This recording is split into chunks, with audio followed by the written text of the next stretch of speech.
प्रायोजक हैं cancer healer centre, new beginning. सारी पार्टियां ही जब मीटिंग कर रही थी और ये कम से कम तय हो गया था कि नीतीश जी कन्वीनर बनने वाले हैं, अध्यक्ष बनने वाले हैं इंडिया गठबंधन के, तो आखिरी मौके पर किसने बाहर से आकर के इसमें पूरा बदलाव कर दिया? क्या चलिए छोड़िए, ये सब तो हुआ हो गया। अवधेश जी, क्या जड़ें कमजोर करने की कोशिश? मैं एक सोल्यूशन दूं, मैं एक सोल्यूशन दूं आरजेडी को, एक सोल्यूशन दूं। बताइए मैं आरजेडी को एक सोल्यूशन दे देता हूं। आरजेडी अपने आप को मर्ज कर ले जेडीयू में, काम ही खत्म। ये ऐसा है, अजय आलोक जी ऐसा कह रहे हैं, नेतृत्व मिल जाएगा।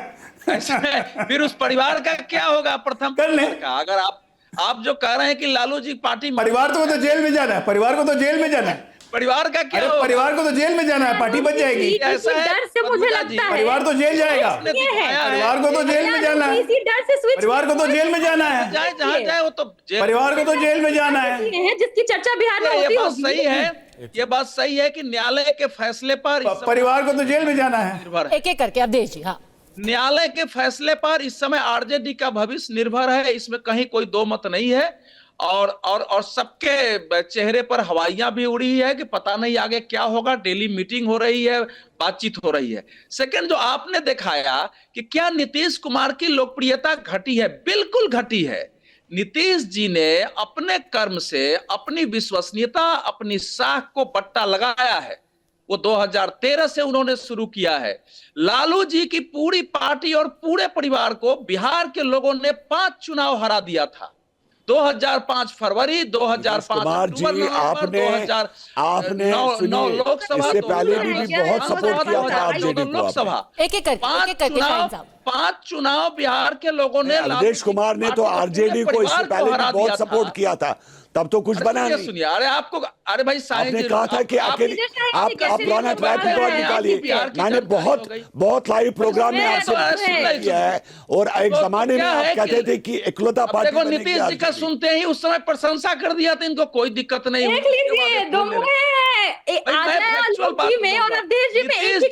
लालू जी को साथ लाकर उनकी राजनीति को पुनर्जीवित किया है।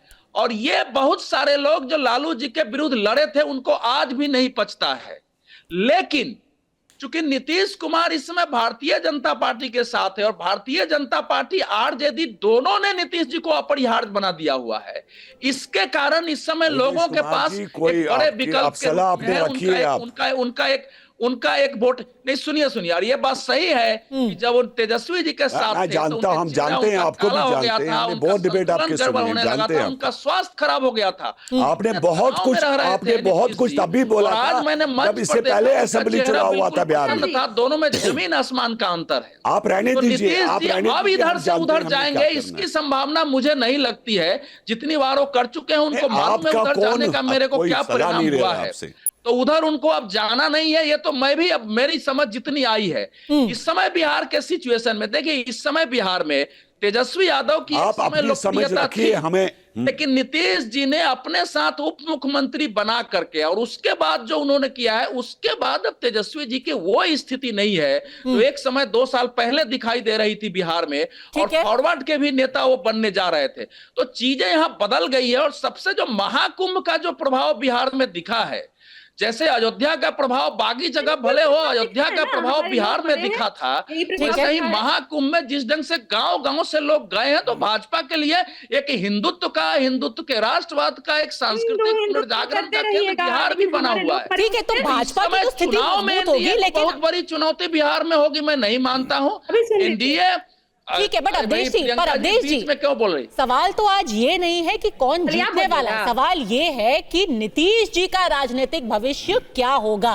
और जयशंकर जी, यही बार बार, जितनी भारतीय जनता पार्टी मजबूत होगी, उतना ही जेडीयू का अस्तित्व या फिर नीतीश जी के खुद का राजनीति में क्या भविष्य होगा, क्या वो कमजोर नहीं दिखेगा? नहीं, पन्ना जी जरा जयशंकर जी बोलेंगे, मैं जरा एक बात दोहरा दूं, बस 10 सेकंड। हाँ, जयशंकर जी का जो विश्लेषण है, देखिए नीतीश कुमार और नरेंद्र मोदी दोनों का पॉलिटिकल कैरियर आपातकाल विरुद्ध आंदोलन से शुरू हुआ है, तो दोनों मोटा मोटी समकक्ष है। अब उसमें कौन बड़ा कौन छोटा वो अपने हाथ से देखे। और पैर तो उन्होंने एक सम्मान पूर्वक छुआ था, और कोई व्यक्ति इतनी गाली देके गया हो, नीतीश जी ने नरेंद्र मोदी को सबसे ज्यादा पर्सनल किसी आदमी ने अटैक किया तो नीतीश जी हैं। ठीक है, पर अवधेश जी सवाल ये है कि अगर आप भी मान रहे हैं कि नीतीश कुमार इस वक्त सबसे ज्यादा कमजोर कड़ी हैं, भारतीय जनता पार्टी अगर खुद से सबसे बड़ी पार्टी बन जाती है तो फिर वो नीतीश जी को बाय बाय कहेंगे क्या? ये सवाल आज है जयशंकर जी।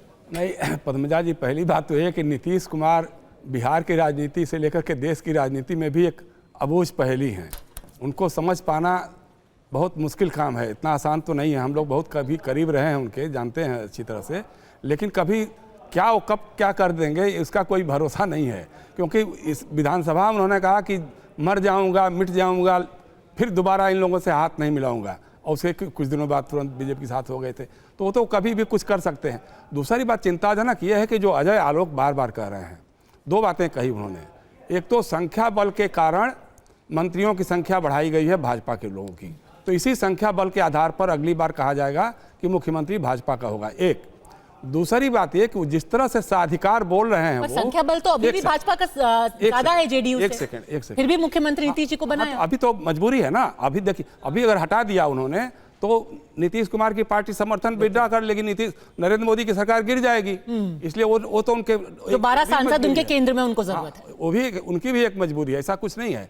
दूसरी बात है कि अजय आलोक जो बार बार कह रहे हैं कि 11 मार्च को उनका परिवार जेल जाएगा, जेल जाएगा, जेल जाएगा, फिर ये गलत बोल रहे हैं। 293 अभी है, 12 अगर विड्रॉ भी कर लेते हैं इनके हिसाब से तो 281 हो जाएगा। अजय आलोक 293 हैं अभी एनडीए में। एक मिनट, 293 एनडीए में है। अगर आपकी बात को मैं सही भी मान लूं, 293 एनडीए में है, आपकी बात को सही भी मान लूं कि नीतीश जी विड्रॉ कर लेते हैं तो 12 अगर निकल के 293 में तो कितना बचा?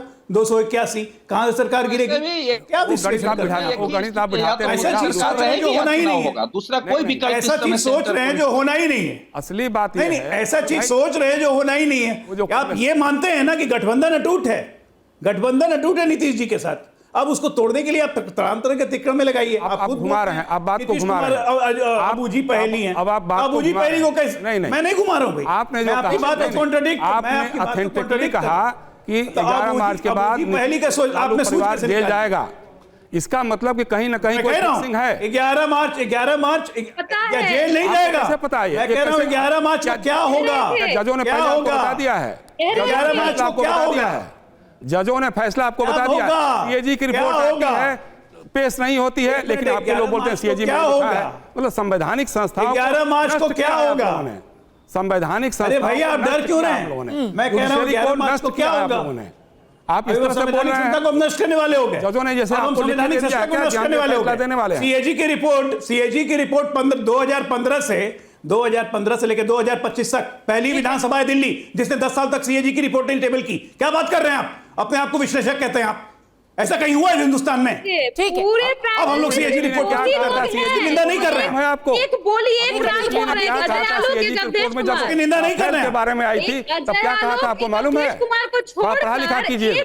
राफेल चले गए, अब ये राफेल पर चले गए। राफेल पर जो सीएजी के बारे में अभी 11 मार्च को जो होगा ये तो वहां पे जज ही डिसाइड करेंगे, ये अदालत ही फैसला लेगी। जजों का काम आप मत करिए। लेकिन इस सब के बीच नीतीश कुमार पर फैसला क्या एनडीए गठबंधन लेगा? क्या उनको मुख्यमंत्री का चेहरा घोषित किया जाएगा? क्योंकि अब ये मांग सिर्फ जेडीयू के विधायक ही नहीं, खुद उनके परिवार के अंदर से भी आ रहा है। और बिहार के आने वाले चुनाव पर इसका क्या असर होगा उस पर रहेगी हमारी नजर। फिलहाल अड़ी में हम सबसे जुड़ने के लिए आपका बहुत बहुत धन्यवाद।